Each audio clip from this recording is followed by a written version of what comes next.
to Professor Cecilia Mengiver of the UCLA, our next guest in Conversation with Iris. Thank you for joining us and welcome. In the past, you have written about the racialization of the immigration regime and immigration statuses. I was wondering if is something that, especially following the murder of George Floyd, the Black Lives Matter movement going global in many ways, I was wondering, how do you see this process of racialization has changed over the last 4 years, or there has been a continuity with the past? The racialization of different immigration statuses has always been around in the United States. Since the Chinese Exclusion Act, and before that, in different guises and versions, formalized in different ways in law, with different groups of Asian immigrants, with different groups across time. So my point is that the racialization of immigrants through law has existed historically. What changes is the actual immigrant groups. So there are different immigrant groups that take the place of the previous ones at different points in time. But the basic architecture of law, or racialization through law, has been part of the system since federal immigration law existed. Citizenship law existed. And another sort of body of work you've done a lot is been paying attention to families, my immigrant families or mixed status families, and I was wondering, and this sort of increased precarity of status, how affects also the citizen part of mixed status families in the US at the moment? Oh, it's this is a major effect, because as we know, legal status is conferred on individuals, but the effects are never only on individuals, because individuals live in families, in communities, with co-workers, with co-religionists. It's never only on individuals. So, for instance, I did a survey of temporary protected Salvadorians and Hondurans on temporary protected status, and 2/3 of them have US-born children. They are now at risk of losing even the temporary protection that they've had, because the current administration was just given green light to terminate this TPS for these two groups, and for Haitian too. Even though these immigrants have held this so-called temporary status for 20 years, meaning that they are more settled here than they could be in their home countries, because many have spent more than half of their lives in the United States, and they have US-born children, they have US-born spouses, they have spouses and children in other legal statuses as well. So it's the repercussions of ending temporary protected status, for instance, go far and wide. Do you also see repercussion and effects also affecting the transnational family, meaning like the transnational connection, the rest of the families which is not in the US, for example? Oh, of course, because we know that they, it's not just the monetary remittances that are affected, but in terms of the families and the communities in their home countries, the effects are also quite broad. What happens when families reunite after not seeing each other for decades, for instance? Where how do they make sense of being a family again? They know that they have been connected. They know that they are a family, but in practical terms, how does that happen when we actually did an edited book with 4 cases looking at return migration or through quasi-voluntary and deportation, excuse me, to Mexico, Honduras, El Salvador, and Guatemala, and looking at the sort of ripple effects of deportations or voluntary, I put it in quotes, voluntary returns, because that voluntary, involuntary does not quite apply to the immigrants that we in the study.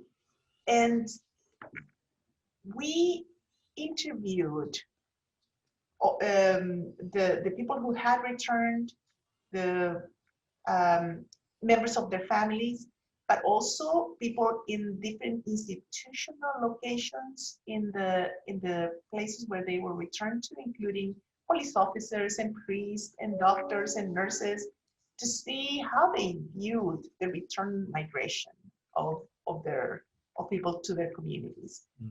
And the effects and the ripple effects are so wide, complex, and in so many different ways. The families, of course, have to think about what is it like to live with someone we haven't seen in 2 decades, even though we know this person is a beloved member of the family. We've been in touch through WhatsApp and phone, but what is it like to live with that person again? So that's especially spouses or children. In our research on the children of Brexit, and we also interviewed some Europeans that had gone back to their country of origin or another European member states. And one of the cases that I found really stuck with me was this: the challenges that, for example, Polish children who were born in London encountered in going in a Polish school back in Poland, where they never lived before. And yes, they spoke a little bit of Polish because the parents were both Polish, but they didn't have the pedagogical experience of a Polish school. They didn't have the written language for the age and the sense of discrimination for being they were experiencing. And we had stories that were really traumatizing. Even what return means it's open to question, because, for instance, with one of my students, we did a small study of Mexicans returning to a small town in Mexico. And they brought children who were born in Mexico, but also the children who were born in the United States.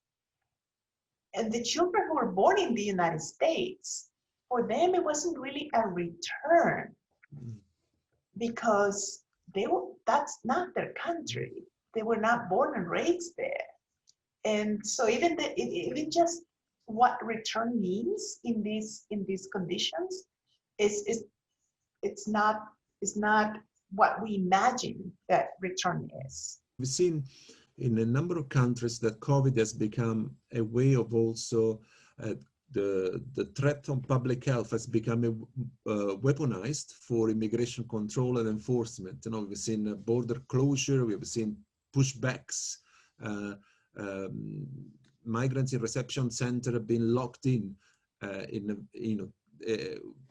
and I was wondering, I mean, this is happening, you know, recently there has been the fire in the refugee camp in Lesbos, in Moria, where was a protest against the fact that because some people had been positive to the test, they locked everyone in an overcrowded center without thinking about, you know, sometimes we talk about, we say that, you know, stay home because that makes safer. I mean, home means many things to many people. If you're a migrant in a specific condition like that, that means actually for you means put your life at risk even more.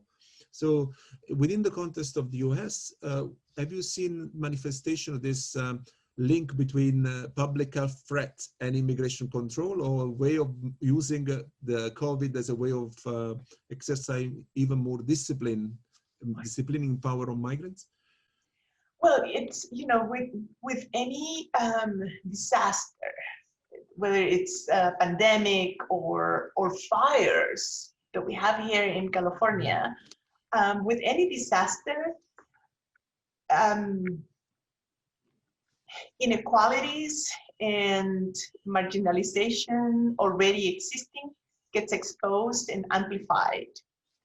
So with regards to migrants and COVID, COVID has been used by the current administration to continue to create policies to bar migrants from even the right to apply for asylum.